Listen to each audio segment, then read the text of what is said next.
am so happy that you're able to join us for this extended interview. Make sure to visit theoffbeatlife.com. Again, that's theoffbeatlife.com to get more killer resources. Hey everyone, thank you so much for joining us for this extended interview with Joni, where she shares how to stand out from your competition as a writer. Hey Joni. Hey Debbie.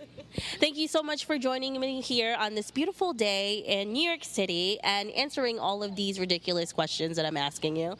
I love your questions. They're fun.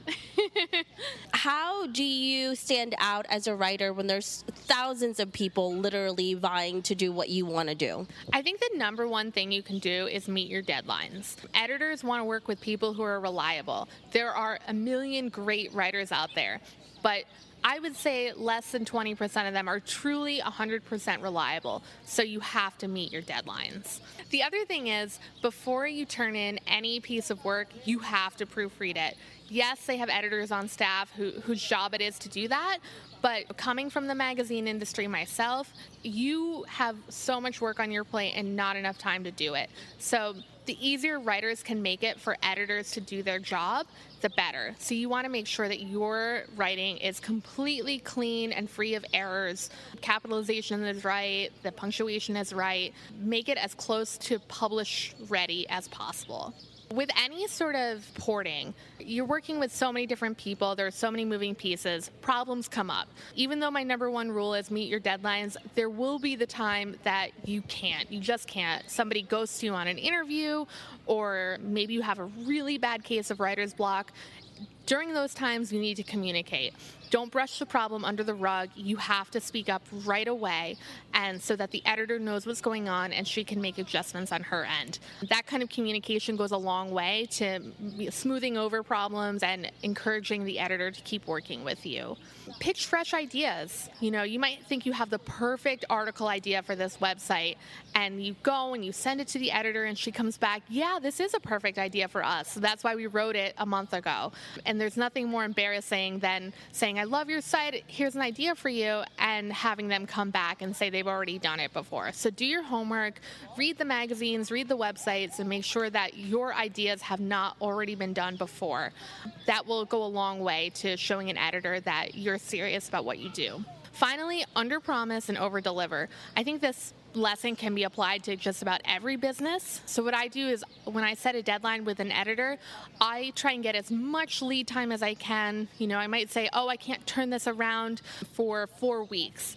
That being said, I try and turn it around in 3 weeks. I try and give the worst case scenario to them and then deliver a much better scenario. I try and give them the worst thing that could happen, which is that I get the article in kind of a long time, 4 to 6 weeks, but they're so happy when you get it in early and when you are always managing expectations appropriately. You talked about pitching fresh ideas to editors and to publications. How do you usually find those fresh ideas and where do you get them? It is so hard, but I think this is why people say you can't be a journalist from behind a desk. You have to be out in the world. You have to be talking to people. I also read a lot, and I try and read things that are being covered and look for people who maybe were written about in an article, but not in an extensive way, and maybe they have a really interesting life. And surprisingly, people are almost always willing to talk if you just ask them. Storytelling is all about people, and you need to be connecting with people and asking them about their lives to start coming up with great ideas. How do you usually approach someone that you want to interview and write about, especially maybe you're intimidated or you just don't know how to approach them? So I try and use a little bit of flattery. A little bit of flattery can go a long way. I give them a brief note about myself and what the project is and where it will be published. And then I tell them why they're perfect for this article. I don't go on and on. It's usually just 2, maybe 3 sentences about just to show that I've looked into them. I've maybe read some of their work or I've heard them speak somewhere. Let them know that inspired me and I'd really like to learn more about that. And usually people are game for talking if you ask. What is it like when you're pitching to publications? Do you usually have an idea already or do you come up with an idea afterwards? So sometimes the first time you're working with somebody, you might need to come to them with an idea. And if they like your idea and they commission it and you do a great job, they like your work and that went smoothly, sometimes they come to you with assignments, which is really nice because it saves you time. You don't get paid for pitching articles, you get paid for writing them. So if they're coming to you with assignments that you're continuously interested in, that's how these relationships get built, and that's how freelance writing becomes really sustainable. To break into big markets, you have to keep pitching and you have to be comfortable with getting rejections. Nobody likes hearing, no, sorry, this isn't for us, but keep trying to sell that idea to other websites, other magazines, and eventually you will sell it if it's a good idea.